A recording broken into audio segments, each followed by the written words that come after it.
Olá, seja muito bem-vindo, muito bem-vinda a mais uma edição do Pauta 1, programa para te conectar aos principais assuntos de Goiás, do Brasil e do mundo. E nessa edição, o nosso assunto é cultura. O setor foi um dos mais atingidos pelos efeitos da pandemia de Covid-19 durante os anos de 2020, 2021 até 2022 principalmente. E a retomada de atividades é um dos focos do programa de hoje. Pois é, Rubens, e a demanda por incentivos se tornou ainda maior para produções menores e de regiões periféricas.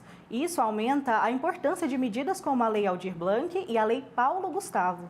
Nós também vamos saber mais detalhes hoje sobre os principais eventos culturais do estado de Goiás, como o Canto da Primavera e o FICA.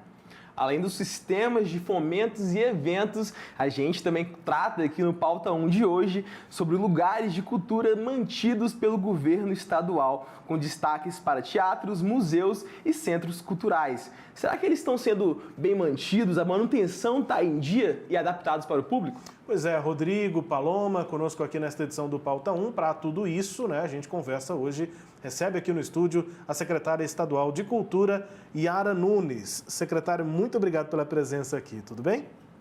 Tudo ótimo e assim, eu que agradeço mais uma vez o espaço de vocês aqui para a gente poder falar um pouco mais do trabalho que foi árduo em 2023 e 2024 será ainda mais intenso. Secretário, eu queria começar falando sobre isso, que foi o primeiro gancho aqui do nosso programa, que é o impacto da pandemia. Mas antes, eu vou trazer já para o início da nossa conversa, acho que faz sentido, algo que a gente conversava aqui antes do início da gravação, que é as diferenças de 2023 para 2024. A senhora tem um janeiro aí atribulado, cheio de planejamentos, diferente do que aconteceu em 2023. A intenção agora é deixar tudo já planejado. Quais são os desafios agora, já no início desse ano? Em 2023, por ter assumido a secretaria no início do ano e talvez não ter tido um prazo um pouco maior para fazer os preparativos de tudo, até porque quando o governador Ronaldo Caiado ele me nomeou, já eram 5 de janeiro, então algumas atividades já estavam ali iniciando, digamos assim. Então, nós planejamos e já executando muitas dessas atividades. Esse ano agora de 2024, nós conseguimos começar o planejamento antes, em 2023, e agora nesse primeiro mês nós estamos utilizando para cuidar das burocracias. Então, preparando editais para ter mais tempo para esses editais serem preparados e quando nós conseguirmos publicar, eles estarem mais preparados e ali os proponentes terem mais facilidade de ter acesso aos recursos, terem acesso aos editais. Os festivais como FICA, Canto, a Mostra Tempo lá em Porangatu, nós também junto ao UFG, num convênio que nós temos hoje, esse mês de janeiro nós estamos utilizando para organizar tudo, organizar as atrações artísticas, a curadoria dos filmes. Então esse primeiro mês do ano nós estamos utilizando para ter, para a burocracia ficar mais centralizada neste início, para a execução ter uma certa folga, digamos. Ou fluidez, assim. Exatamente, durante todo o ano. Secretaria, sobre a pandemia, qual é o cenário hoje? O setor cultural sofreu bastante? Qual é a realidade hoje do setor em Goiás? O setor cultural, todos sabem, não somente no estado de Goiás, mas no mundo inteiro, foi o primeiro a parar e o último a retomar. E teve que se adaptar muito também durante a pandemia, porque a própria população estava ali necessitando da cultura, porque era a única coisa que poderia ser consumida dentro de casa. Música, filmes, séries, aquelas lives que ficaram tão em alta durante a pandemia, mas também foi o último setor a poder voltar presencialmente. Então, principalmente ali durante a pandemia e no ano de 2022, leis emergenciais, a transferência de alguns recursos de forma emergencial também, foram muito necessárias para que esses artistas conseguissem até se alimentar durante esse período. Então, agora o cenário mudou. Hoje nós não temos que trabalhar mais com aquelas leis emergenciais, com a transferência emergencial dos recursos. Hoje nós podemos falar muito mais em fomento, falar mais em incentivo e falar mais em estruturação de grupos e de projetos artísticos. Então, o nosso foco, desde 2023, na verdade, mas mais intensamente agora em 2024, é falar em estruturação de projetos culturais, projetos que não vão acontecer só agora, mas projetos que têm uma continuidade, uma manutenção. A gente sabe que o setor cultural foi um dos mais afetados, durante a pandemia por conta das medidas de isolamento social. Eu queria saber se houve um atraso para o repasse dessas medidas, para as empresas, para o pessoal que trabalha ali nas produções culturais. Se demorou, né? Assim, você diz repasse por parte dos vencedores dos prêmios, os nossos repasses para eles, ou nós recebermos algum tipo de... Não, acho que o sentido é de uma demora durante a pandemia, né? Para que esse apoio fosse providenciado. Ah, sim, não. E acho que aí os efeitos podem ter ficado mais graves. Assim, nós tivemos aquele auxílio emergencial que não foi unicamente para o setor cultural, mas que talvez já estivesse mais estruturado do que uma Lei Aldir Blanc, por exemplo. Então, assim, o recurso veio, não posso dizer que foi de forma tardia, porque ele ainda chegou no momento que tinha muita necessidade, mas muitas estruturas de governo, municípios e estados principalmente, não estavam acostumados a ter que fazer aquele repasse ou com repasses tão rápidos como os que eram necessários naquele momento.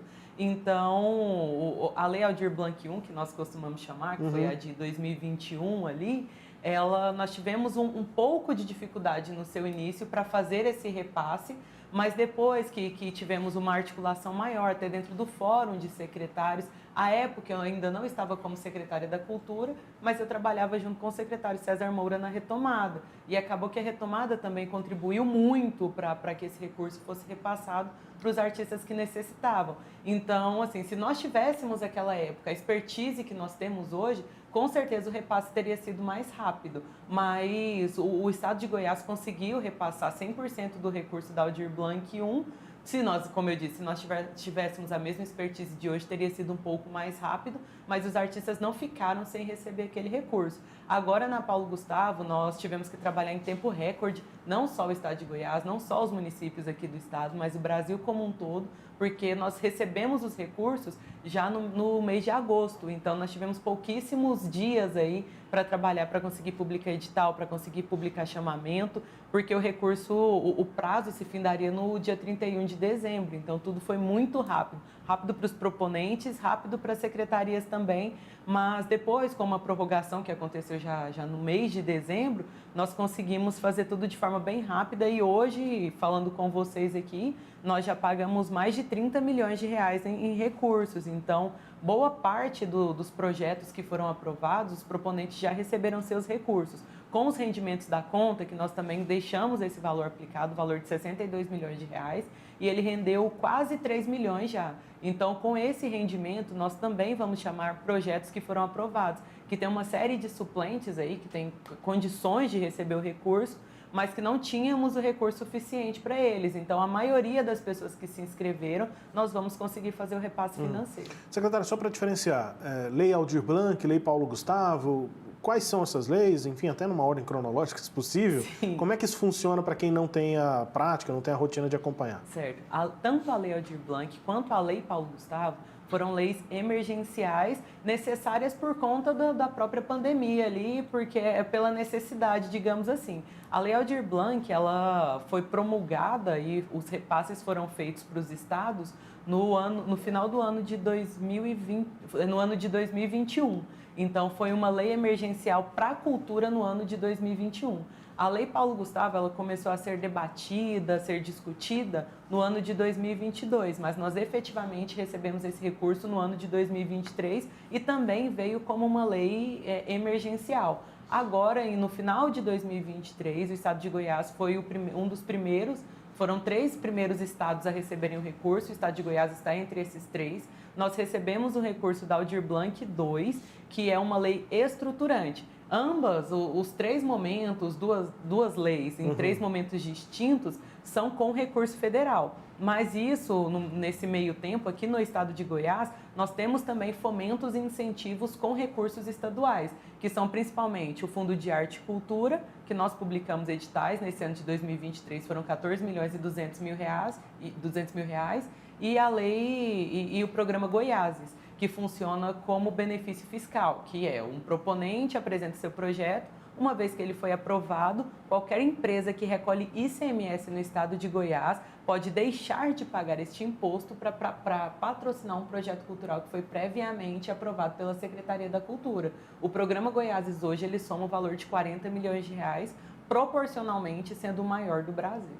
E uma coisa que é importante a gente falar, eu acho, você está falando de lei, de incentivo, e eu queria que você falasse um pouco dos incentivos que a Secult está fazendo em relação às minorias sociais, como que essas leis estão chegando a essas minorias, o público LGBTQIA+, e também a questão das pessoas pretas e tudo mais.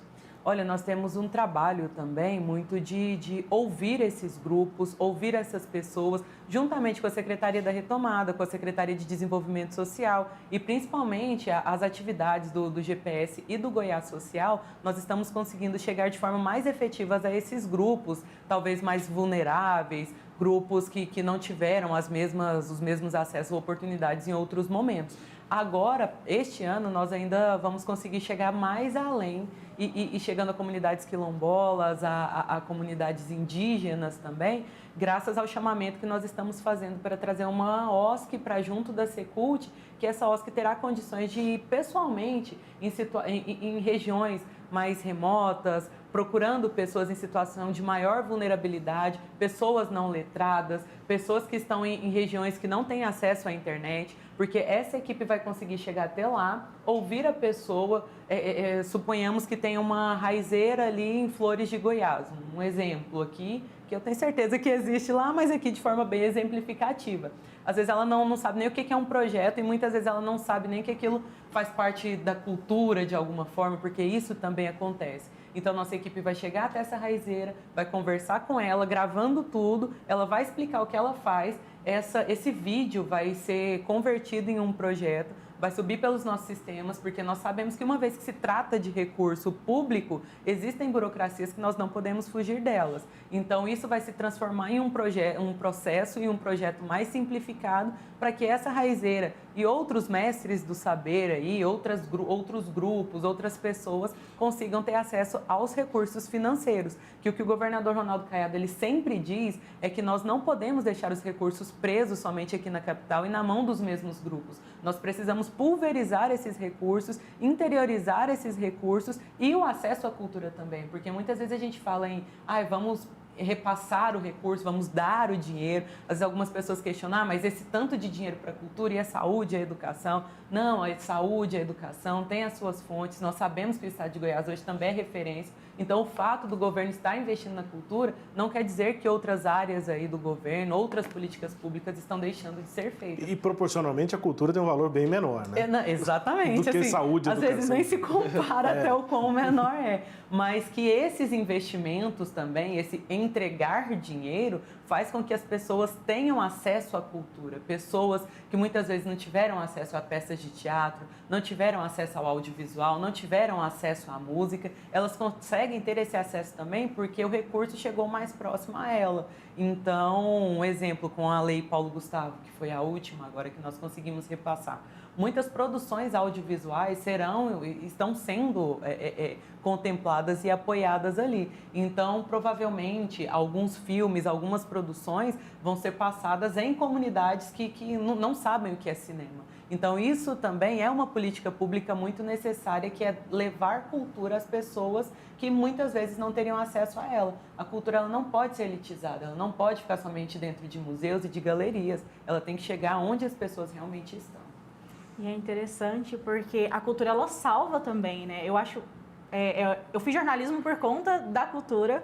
Eu sou de uma região periférica ali de Aparecida de Goiânia e o ponto de cultura lá do Cidade Livre foi o que me fez ver e conhecer, porque eu não tinha acesso a grandes teatros, a cinema. Eu fui no cinema a primeira vez com 16 anos de idade. Eu acho muito interessante a gente reforçar que a cultura ela é importante sim até para construir caráter. Eu queria que você falasse um pouco sobre esse setor cultural das periferias e se a gente ainda consegue sentir reflexos da pandemia ali com alguma dificuldade que esse pessoal tá enfrentando nesse momento. Sim, e principalmente os pontos de cultura, que talvez sejam ali o acesso à cultura mais próximo da periferia que nós temos hoje. Então, os pontos de cultura acabaram que eles sofreram muito durante a pandemia, porque eles não tinham uma renda ali, e hoje nós estamos focando muito nesses pontos. Temos muitas reuniões com eles para ouvir a demanda. E por que eu falo muito em reuniões? Porque eu acredito que a gente só consegue trabalhar de forma efetiva se nós ouvirmos essas pessoas. Porque fazer política pública atrás de uma mesa, dentro do gabinete, é muito fácil. difícil é ver a realidade dessas pessoas. Então, nós ouvimos muito quais são as suas demandas, quais são as suas necessidades, para que a gente consiga criar editais facilitados para que eles consigam ter acesso. Então, às vezes, tem um ponto de cultura ali que tem determinada dificuldade para ter acesso dentro de um edital, por exemplo, às vezes por questão documental ou qualquer outra situação que seja. Então, nós estamos buscando facilitar esse acesso, com inversão de fases dentro dessa espécie de concurso, que esses editais não deixam de ser um tipo de concurso. Então, com algum tipo de inversão de fase, com algum tipo de pontuação diferente ao trabalho que é realizado, por exemplo, requerendo ou exigindo algum tipo de contrapartida social também, que eles conseguem fazer, contrapartida social, contrapartida cultural, mas tudo isso para que o recurso consiga chegar nesses pontos de cultura e em regiões mais periféricas. E não são somente pontos de cultura que tem nessas regiões também. Nós estamos buscando, junto aos Cotecs de Arte, junto à Universidade Federal de Goiás, levar oficinas para essas regiões também, para que principalmente as crianças e os jovens tenham acesso à cultura e possam perceber que a cultura também é uma profissão. Eu tenho dito muito aí nos últimos dias que às vezes as pessoas marginalizam muito o trabalho do artista, o trabalho do profissional da cultura, porque nós crescemos sempre ouvindo aquilo, se nada der certo eu vou viver da minha arte. Mas não é bem assim, acho que se tudo na vida der muito certo, aquela pessoa ela pode trabalhar com cultura e pode trabalhar com a arte dela. Então nós precisamos mostrar que a cultura, assim como o direito, assim como a medicina, assim como a engenharia, é uma profissão muito digna e que nós precisamos investir, fomentar e incentivar as crianças e os jovens a buscá-la também. Secretária, a gente também pretende falar sobre os eventos, os principais eventos na programação do ano, os locais também, a manutenção dos principais locais de cultura do Estado, mas esse bloco, infelizmente, chega ao fim. Daqui a pouco a gente volta em mais um bloco de conversa com a secretária estadual de Cultura, Yara Nunes. Na volta, a gente continua falando principalmente sobre os incentivos e esse recorte para produções locais, produções periféricas, que muitas vezes não tem nem essa oportunidade. A gente volta daqui a pouco para falar mais de cultura aqui no Pauta 1.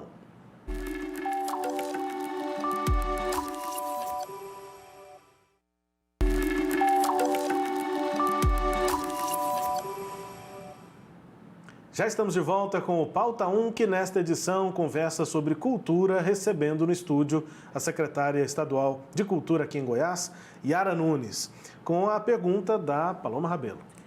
Secretária, enquanto a gente estava conversando no bloco anterior, eu estava lembrando que o primeiro contato que eu tive com cultura foi na escola, naquele projeto de segundo tempo, que a gente voltava, eu estudava de manhã, voltava para a escola e aí lá a gente tinha contato com música, com teatro também. Eu queria saber se tem programas de incentivo para incentivar isso dentro da escola.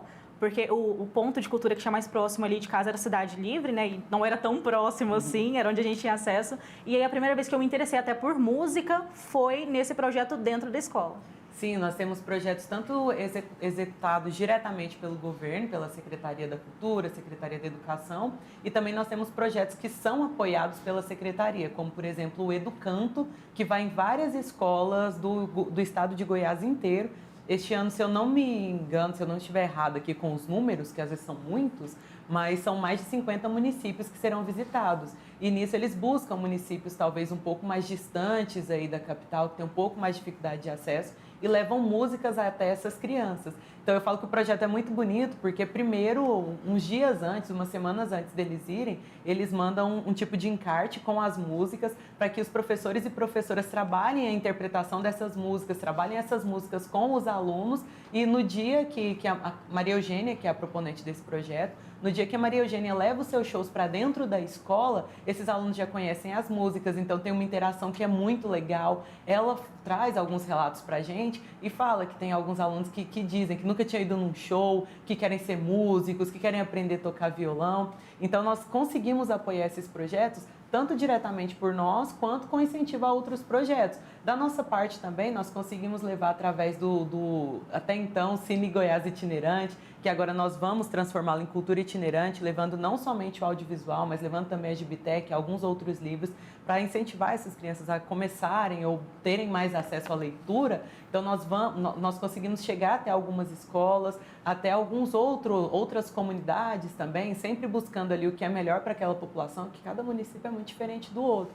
Então, diretamente, nossa equipe consegue chegar até essas escolas, até essas cidades também. E, assim, o planejamento, a gente tem que planejar tudo muito alto, né? E a equipe da Secult hoje é uma equipe muito boa. E com o Cultura Itinerante 2024, nós pretendemos chegar a 120 municípios do estado para poder levar a cultura para mais perto dessas crianças também, principalmente crianças. Então, nós hoje estamos conseguindo fazer um trabalho bem legal, seja via Secult, seja via Seduc, ou seja via projetos que nós apoiamos. Secretária, só para, pelo menos da minha parte aqui, finalizar esse assunto, até porque a gente tem muitos temas, né? A secretaria é bastante movimentada. A senhora citou a questão da OSC. A secretaria está nesse processo de contratação de uma organização da sociedade civil para auxiliar esse processo de busca, né, desses produtores, enfim. Eu queria saber se é isso, assim, se a secretaria faz essa contratação especificamente para fazer com que os recursos cheguem mais longe, cheguem a lugares que não têm esse acesso. É por isso a contratação, porque sempre há esse questionamento de por que o poder público não faz as coisas por si próprio, se isso não fica mais barato, se não é mais caro contratar alguém para fazer. Então, eu queria só ouvir mais detalhadamente se é essa a justificativa. E, junto a essa pergunta, se as próprias leis de incentivo já não têm fatias destinadas para esses públicos que são periféricos, que normalmente não têm oportunidade. Olha, muito, muito boa a sua pergunta e é até bom a gente sempre esclarecer isso, porque, assim, trazendo para a realidade da Secult Goiás, hoje nós temos 237 servidores dentro da secretaria. A demanda da cultura no estado e a própria liberdade que o governador dá para o nosso trabalho e até que ele exige que a cultura chegue em vários locais onde nunca chegaram, isso exige uma mão de obra, talvez, muito maior do que a que nós temos. Então, trazer o terceiro setor de forma correta, que nós realizamos um chamamento, nós publicamos edital, passa por todo um processo licitatório, nós realizamos todas as fiscalizações, é a forma mais eficiente. Quando eu falo em eficiência aquela da Constituição mesmo, que é fazer mais gastando menos. É através do terceiro setor, sim. Eu sou uma defensora muito grande do terceiro setor, porque eu acredito que quando nós trabalhamos com seriedade, dentro de um governo que é sério, o terceiro setor faz com que os nossos recursos, que as políticas públicas, para ser mais direto, cheguem onde nós sozinhos não conseguiríamos levá-la. Então, sim, o objetivo de chamar uma OSC, tanto para as cavalhadas, que nós já fizemos isso no ano de 2023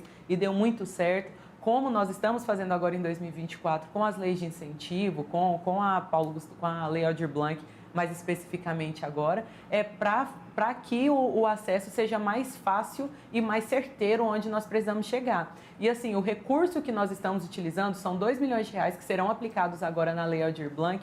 Para a OSC, não é um recurso do Tesouro Estadual, é uma parte do recurso que nós recebemos do governo federal dentro da própria lei, da Lei Aldir Blanc, que permite que até 5% seja utilizado pelas secretarias para que a gente possa fazer a gestão e a administração do recurso como um todo. Então, nós não estamos nem gastando esse 5% total, nós estamos gastando uma parte dele, mas uma parte que já está prevista na lei e uma parte que já era prevista dentro do recurso que foi encaminhado para a gente. E, cara, uma coisa que é muito interessante da gente falar também, a Paloma foi muito precisa na questão da fala de, eu demorei também a ter acesso à cultura, sabe? Foi algo difícil para mim e hoje em dia, para mim, nossa, eu não consigo viver sem consumir cultura. Tanto é que encontro você em vários rolês culturais por aí e festivais e tudo mais. E falando sobre festivais agora, eu queria que você falasse um pouco dessa importância de festivais gratuitos que a gente sempre tá tendo por aí, para que essa galera tenha esse acesso, para que a galera comece a consumir cultura, comece a consumir até os produtos locais, né? Os músicos locais, os artistas locais. Os festivais, eles não são só festa, né? Muitas vezes parece que é só o show, que foi ali para acontecer o show e a gente vai embora.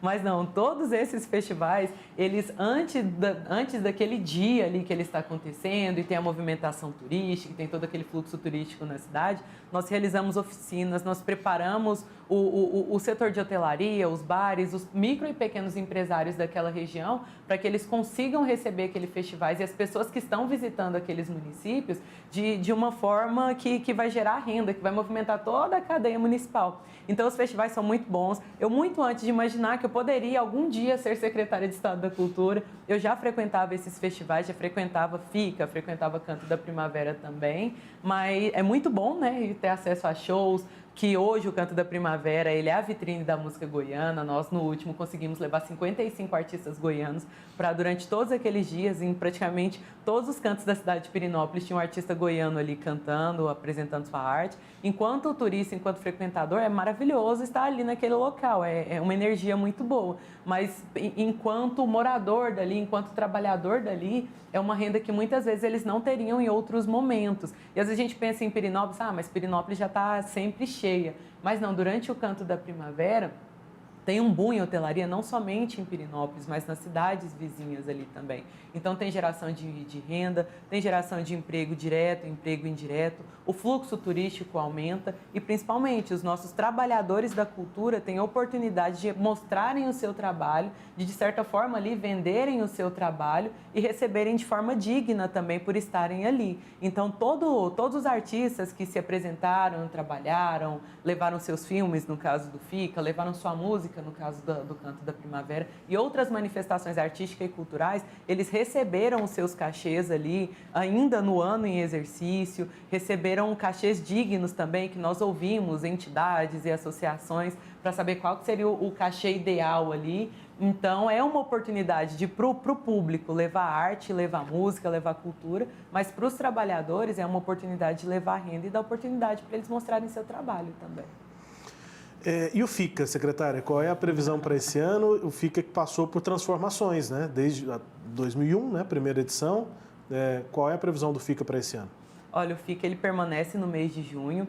Hoje, o FICA não é mais só um festival de cinema e vídeo ambiental, é um festival múltiplo, que tem das mais diversas manifestações culturais ali. Então, nós temos, junto com a UEG, a Escola de Cinema leva vários alunos para lá, é um momento também de se debater cinema. Nós temos dentro da tenda multiétnica ali, vários povos indígenas que conseguem também levar sua arte, conseguem realizar mesas redondas, levando debates muito atuais e necessários ali para a comunidade, para a sociedade como um todo. Nós temos músicos locais, regionais e nacionais também, além da diversidade cinematográfica e de produções de audiovisual que nós conseguimos levar ali para a cidade de Goiás durante o mês de junho.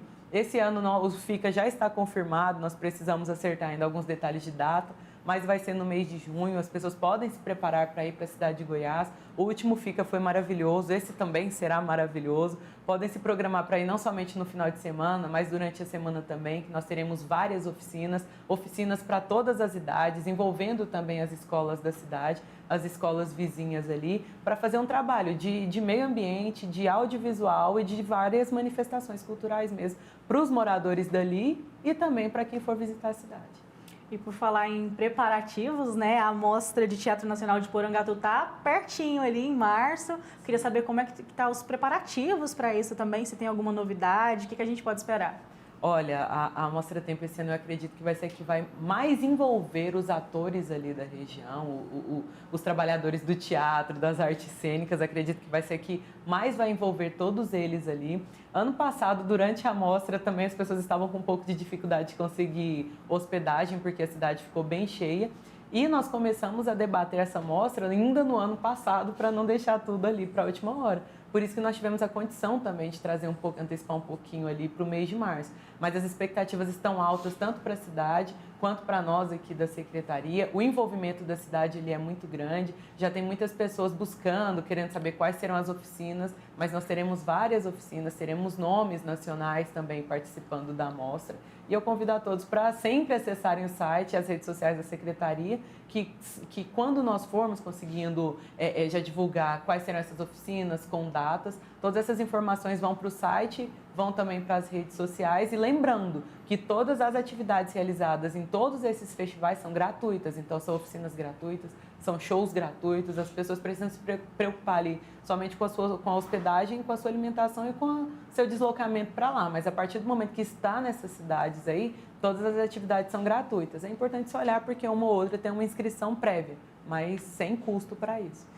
Secretária, é uma falha minha, certeza que é uma falha minha, mas eu imagino que de alguns também, alguns e algumas que nos assistem, que eu não conheço o Canto da Primavera Kids. Qual que é o funcionamento? Como é que funciona o Canto da Primavera Kids? Olha, o Canto da Primavera Kids, ele não funciona para quem tem o emocional um pouquinho... Frágil. Não dá certo, porque a gente começa a se apegar a algumas crianças que estão ali na competição. É uma competição, então. Isso, e às vezes não foi essa criança que foi selecionada, então, assim... mas brincadeiras à parte, é um pedaço do Canto da Primavera que hoje está crescendo muito e nesse ano de 2024 nós já vamos conseguir ampliar um pouquinho as seletivas e chegar até a cidade de Jaraguá. Mas o que nós queremos é chegar aí em todas as regiões, as micro-regiões aqui do estado de Goiás, para que crianças de vários municípios diferentes consigam se apresentar, mostrar o seu talento e, às vezes, com isso, nós conseguimos também, o que eu disse no bloco anterior, de incentivar essa criança a trabalhar com cultura, a entender que, às vezes, o seu talento não é só um talento para ficar dentro de casa, mas pode ser uma profissão. Então, nós realizamos seletivas, nos anos anteriores funcionaram dentro de Pirenópolis e nos povoados ali pertencentes à cidade de Pirenópolis, e a grande final em Pirenópolis mesmo, com um show de um artista ali, criança ou jovem, para incentivar essas crianças também. Mas é muito bom, muito bonito, e as crianças que ganham são premiadas financeiramente, então tem um prêmio em dinheiro para elas, para deixar a competição ali um pouquinho mais emocionante. Mas é muito bonito e o foco não é somente na competição, mas despertar a cultura nessas crianças que participam. Estou vendo as imagens ali, estou com certeza de que eu não vou conseguir ter preparo emocional. Fala, Rodrigo. E uma coisa que é interessante, a gente está falando do Canto Primavera, que, tá começando Kids agora, né, e tudo mais, e vamos falar da coisa tradicional, que é a cavalhadas, né?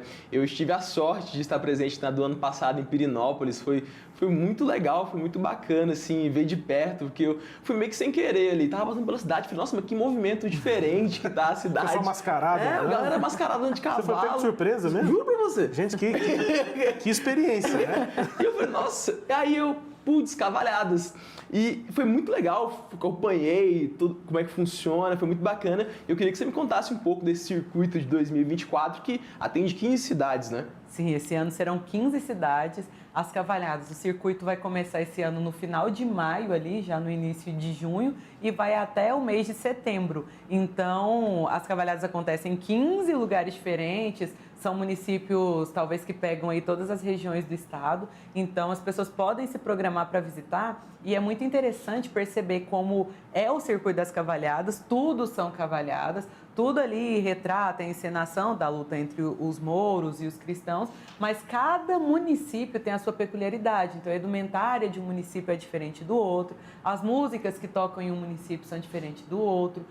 Os horários ali são diferentes. A tradição de cada cidade é diferente. O que não muda de uma cidade para outra é que vai chegar no horário da cavalhada, fecha restaurante, fecha bar, fecha tudo e todo mundo quer correr ali para o campo. Sim. Onde a encenação vai acontecer. Mas é uma encenação muito bonita que eu recomendo para que as pessoas procurem a data e o município mais próximo aí de onde estiver para conhecer essa manifestação cultural que é tradicional e que é muito bonita que acontece aqui no estado. O site da Secult tem tudo isso? Tem todas essas informações, datas em breve serão divulgadas e o site é cultura.go.gov.br. Instagram, Secult Goiás. Perfeito, cultura.go.gov.br. Segundo bloco com a secretária Yara Nunes. Daqui a pouco a gente volta para falar também sobre a manutenção de importantes locais de cultura aqui em Goiânia e também no estado. A gente volta já falando de cultura no Pauta 1.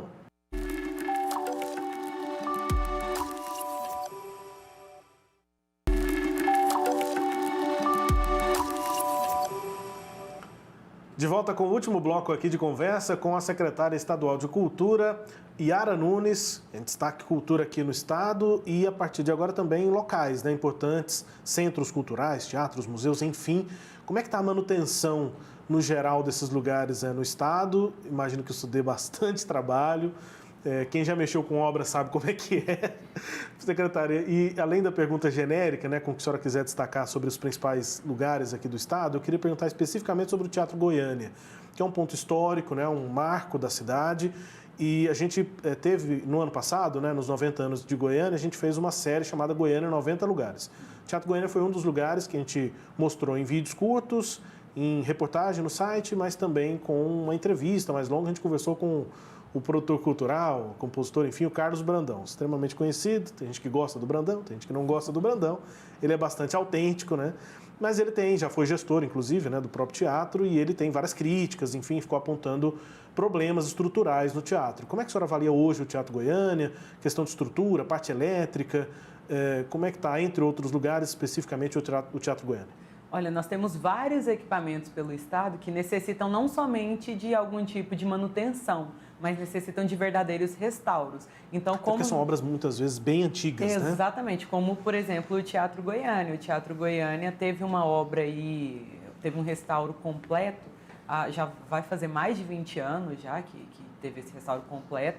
Então, assim, hoje nós realizamos sempre manutenções constantes ali, até para garantir a segurança de quem frequenta o teatro também. Segurança e conforto, então manutenções elétricas, manutenção no ar-condicionado, em poltronas, limpezas e higienizações. Mas o Teatro Goiânia, ele necessita de um restauro completo que nossa equipe já começou a elaborar os projetos necessários. Então, nós nem abrimos pauta para o segundo semestre do Teatro Goiânia esse ano, porque nós pretendemos começar esse restauro ainda esse ano. Não é nada que dê para a gente falar com toda certeza, porque envolve fã, envolve alguns outros entes aí, que não necessariamente são somente a Secult, mas nós entendemos a importância do Teatro Goiânia, respeitamos muito não só a arquitetura, mas a importância simbólica que o Teatro Goiânia tem para a fundação aqui da cidade, tem para todo o estado. E o que nós queremos ali, o que pretendemos ali é, óbvio, manter aquela arquitetura maravilhosa, que é um grande símbolo aí do Art Deco, não somente aqui, mas mundialmente falando.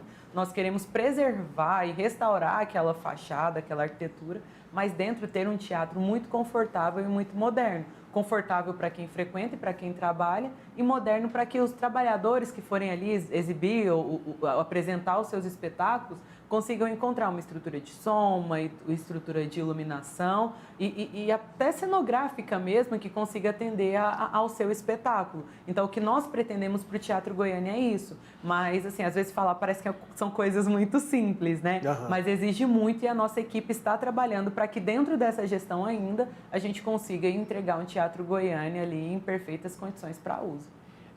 Em maio de 2023 teve a revitalização do Centro Cultural Martim Sererê, também, que é muito legal, um lugar muito bacana. E vi algumas também intervenções artísticas lá também. Eu queria que você falasse um pouco sobre essas intervenções, que teve muitos artistas visuais que fizeram grafite nessa arte de rua, que é muito importante. Eu queria que você falasse se tem mais algum projeto vindo em relação ao Martim Sererê, como é que está em relação a essas... E também essa valorização, né, da arte de rua.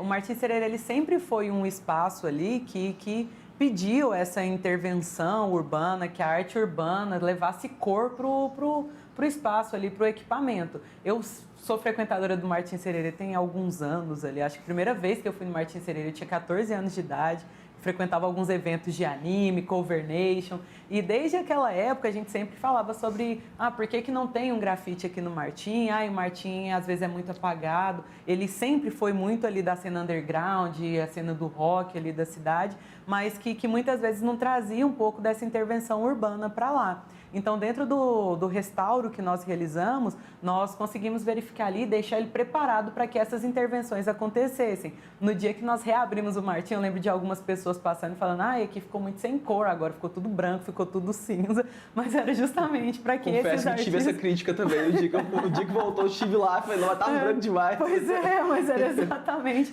para que os artistas que trabalham com aquele equipamento pudessem levar a cor que o Martim Sererê sempre pediu ali, ele sempre necessitou dessas cores. Então, boa parte dos muros ali, principalmente da entrada, já receberam essas cores.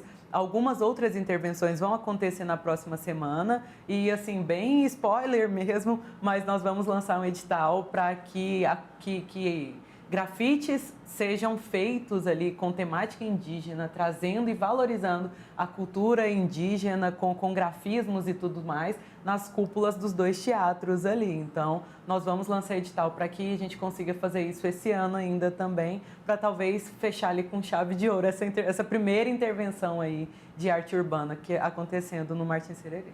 E é interessante porque a arte é cor, né? Gente, esse trem branco, assim, é certeza que minha casa vai ser multicolorida. Ainda não é porque eu moro com minha mãe e ela não me permite. E esse branco me lembra muito hospital, sabe? Eu queria saber se vai ter essa intervenção artística de grafite em outros pontos culturais de Goiânia, ou se é de Goiânia e do estado, né, no geral, ou se é algo reservado ali pro Martim, porque a gente sabe que o público do Martim, ele gosta, né? Eu amo. Vai ter isso em outros pontos também? A Vila Cultural Cora Coralina, ela já recebe algumas intervenções. Há pouco nós recebemos um grafite novo ali na vila também, mas tem alguns equipamentos, como por exemplo, Teatro Goiânia, que nós falamos sobre, que não tem como a gente autorizar um grafite ali, porque o próprio prédio, talvez o seu potencial seja outro. Mas nós também, através de edital, vamos incentivar e fomentar que grafites aconteçam em pelo menos mais 30 locais diferentes do estado, para não ficar somente aqui em Goiânia. Nós não vamos exigir falar, tem que ser no equipamento tal, no espaço tal, mas dar liberdade para que esse artista mostre para a gente qual vai ser a arte que ele vai fazer e onde ele vai fazer. O que nós vamos exigir é que aconteça em pontos muito distintos do estado, porque a gente não pode deixar a arte, como eu já disse aqui, somente na capital e na região metropolitana. O que o Rodrigo citou aqui, acho interessante, a Paloma também, que é valorizar essa arte de rua, né? Valorizar a arte urbana. E valorizar envolve pagar também, né? Esses artistas estão sendo pagos, secretário, como é que... Ou são só convites para quem quiser contribuir, ou tem de fato uma contratação, um pagamento para que essas obras sejam feitas? Olha, essa primeira etapa, principalmente no Martins Sererê, ela foi praticamente espontânea de eventos que aconteceram ali. Nós conseguimos ajudar com desconto em evento, algumas outras ajudas que nós conseguimos neste primeiro momento, não um cachê em específico, mas os próprios artistas, eles fizeram uma movimentação para que esses grafites acontecessem ali. Porque, como eu disse, é uma demanda que o Martim tinha ali já há muito tempo. Então, acredito que esses artistas estavam sedentos para realizar a sua arte ali naquele local. Mas tudo que for acontecer agora, por isso que nós vamos abrir editais, para que a gente consiga pagar para esses artistas, porque não deixa de ser um trabalho, né? Lógico que é um trabalho, mas que eles também recebam seus cachês e possam trabalhar de forma remunerada. Nós tivemos uma reunião essa semana com parte dos artistas que fizeram seus projetos ali no Martins Sererê, para que eles conseguissem mostrar para a gente até o que seria um cachê digno, digamos assim, porque pesquisar em livros é uma coisa, conversar com quem trabalha com aquela arte é outra. Então, nós demos a oportunidade para que eles trouxessem a real necessidade para a gente, para que a gente consiga também pagar um cachê digno para essas pessoas, não seja só algo ali que parece que a gente está literalmente entregando, sei lá, uma esmola, para não falar outro nome, mas para que eles se sintam valorizados, porque nós queremos os espaços... Uma ajuda, né? Exatamente, nós não queremos ajudar, nós queremos valorizar aquela arte.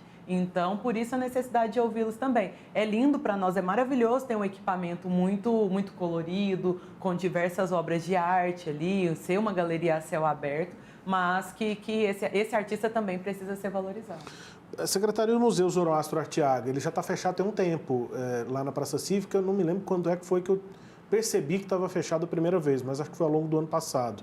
E está prevista ainda a reforma ainda vai começar, e é um museu super importante, né, com a valorização da nossa tradição, dos povos originários, arqueologia, enfim. Sim, o Zoroastro, ainda esse semestre, ele vai entrar em um restauro completo. É um dos equipamentos que somente a manutenção não é suficiente, principalmente ali as obras do BRT também, acaba que de certa forma abalaram um pouco o prédio, então não faz sentido fazer somente uma manutenção ali para fazer uma maquiagem, digamos assim. Nós faremos o restauro completo, o projeto voltou do IFAM essa semana, autorizando que a obra seja realizada, nós já temos o recurso e juntamente com a Goinfra nós vamos conseguir reabrir o Museu Zoroastro Arteaga completamente restaurado e ali com seu acervo também devidamente exposto e para receber as pessoas. E eu vi também aqui na lista que tem uma série de trabalhos de reforma, restauração de igrejas, né? Como é que são feitos esses trabalhos? E me parece que acaba sendo uma parte da cultura que fica restrita a quem convive com aquele templo, né, com aquela igreja. Como é que funciona esse trabalho?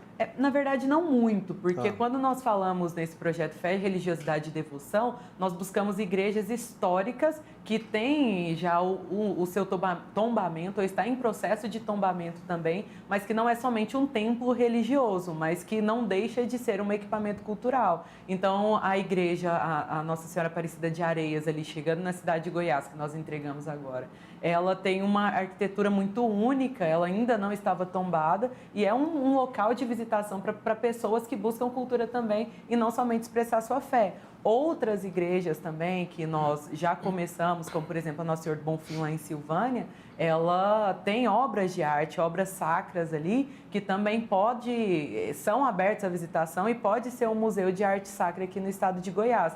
Então, às vezes fala em restaurar a igreja, parece que a gente está restaurando somente um templo religioso, mas não é isso. Nós estamos cuidando do patrimônio histórico que faz parte da história do estado de Goiás. Recentemente eu estive no Centro Cultural Oscar Niemeyer falando um pouco com o Sandro Torres, que é artista visual goiano, que faz toda a curadoria da Fargo e tudo mais. Eu queria que você me falasse um pouco da importância. Eu conversei com ele em relação ao quanto que às vezes o museu, a arte está sendo elitizada, né? E chega longe da periferia. E eu queria que você falasse um pouco das exposições, se vai ter um calendário de obras de arte que podemos ver por aí, como é que vai ser isso?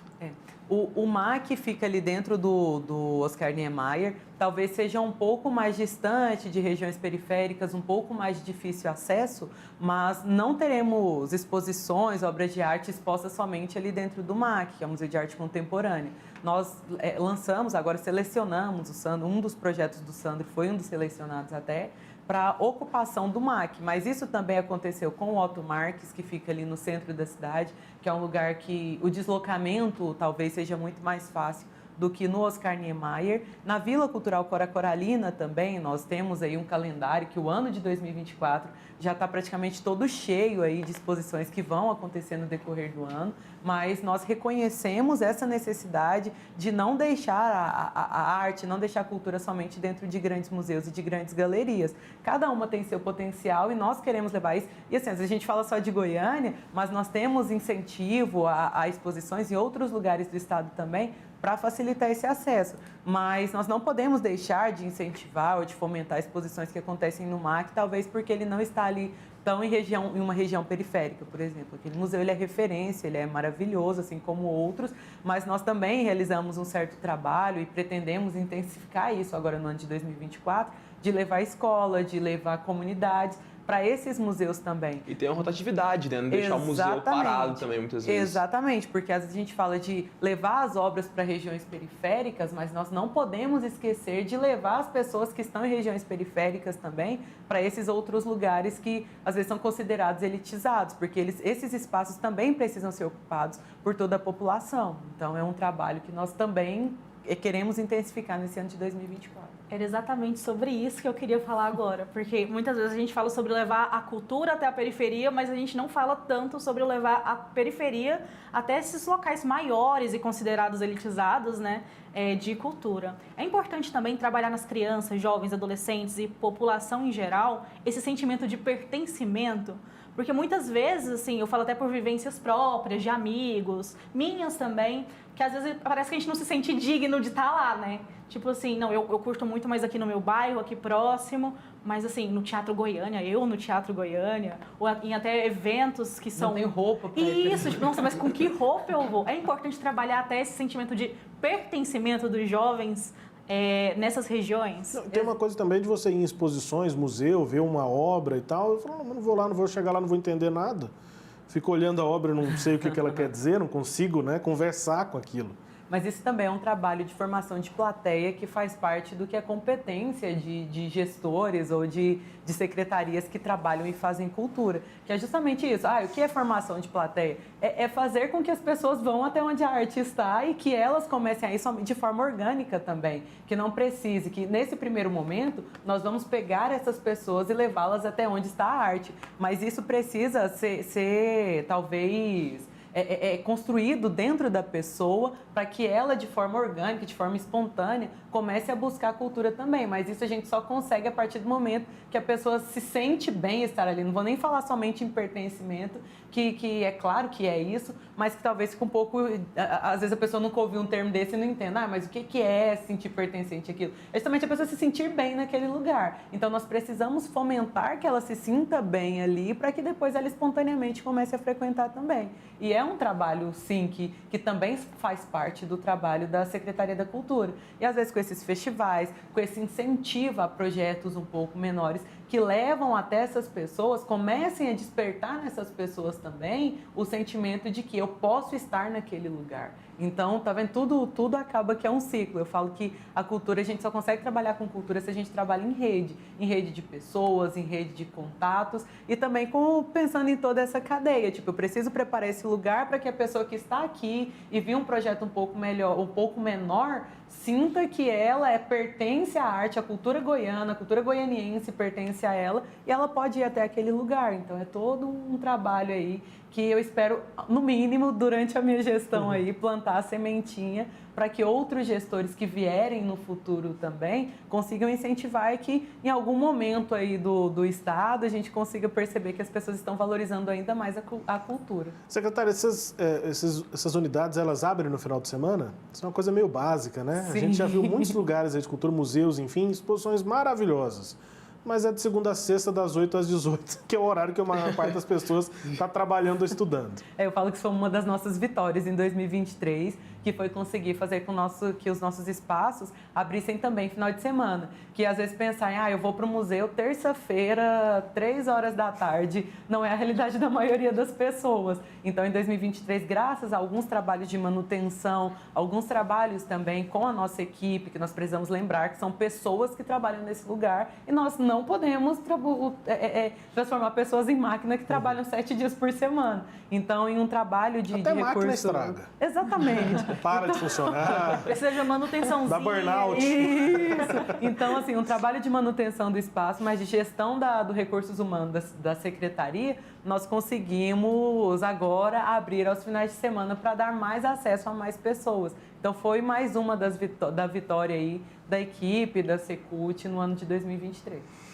É isso, secretária. Falando das unidades dos museus, eu me lembrei do MAG, do Museu de Arte de Goiânia, lá no Bosque dos Buritis, que também é uma experiência super legal, né, dentro do bosque. Só que é uma unidade municipal, já está fechado há um tempo, também por reformas, aí é um outro assunto. Não está na alçada da secretária estadual de Cultura, Yara Nunes. Prazer ter recebido a senhora aqui. Muito obrigado por atender o nosso convite. Um ótimo trabalho para a senhora nesse ano de 2024. Olha, eu que mais uma vez agradeço a vocês aqui o espaço. Convido vocês a frequentarem, a participarem aí de tudo que acontece, toda a manifestação artística e cultural que acontece nas nossas unidades, o que nós realizamos no interior também, nos nossos festivais. Espero encontrar vocês, te encontrar ainda mais, porque a gente se encontra sempre aí nesses eventos. Mas muito obrigada pelo espaço, vocês são muito bem-vindos na Secretaria em tudo que nós realizamos. Obrigado, secretária. Yara Nunes conosco aqui. Obrigado ao Rodrigo Matheus, Rodrigo Fumaça com a gente, Paloma Rabelo, falando sobre cultura, assunto caro também aqui pra gente no Sistema Sagres. A secretária conosco nesse Pauta 1. Lembrando, né, você que nos acompanhou, obrigado também pela audiência e nós estamos conectados aqui pelas redes sociais do Sistema Sagres. Por lá você pode apontar qual vai ser a nossa próxima pauta. Obrigado pela sua companhia e até mais.